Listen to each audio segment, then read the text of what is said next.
আজকে দেখাবো গরমের দিনে পেট ঠান্ডা করার মতো একটি রেসিপি, যেটির নাম হচ্ছে রায়তা। আমরা রেস্টুরেন্টে প্রায়ই খেয়ে থাকি, কিন্তু এটা ঘরেও খুব সহজভাবে বানানো যায়। তো এই যে দেখুন, পেঁয়াজ, কাঁচা লঙ্কা, টমেটো, তারপরে শসা আমি কুচি কুচি করে কেটে এই যে টক দইয়ের মধ্যে দিয়ে দিলাম। রায়তার জন্য টক দইয়ের অবশ্যই দরকার।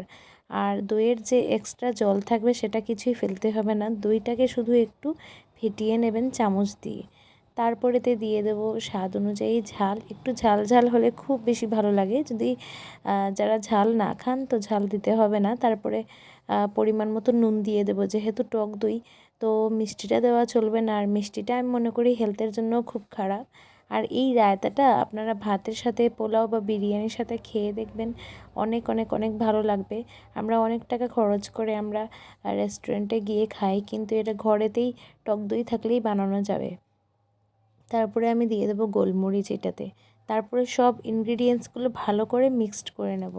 নর্মালি আমরা বাঙালিরা অনেক রিচ খাবারই খাই, তো আমি মনে করি কি গরমের দিনে যাদের লিভার প্রবলেম থাকে তাদের জন্য তো দই খাওয়াটা খুবই দরকার।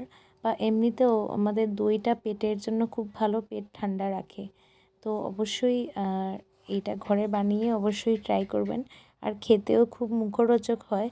যাদের ধনেপাতা আছে বা ধনেপাতা বা পুদিনা পাতা, ওইগুলো দিতে পারবেন। ওইটা দিলেও অনেক টেস্টি হবে।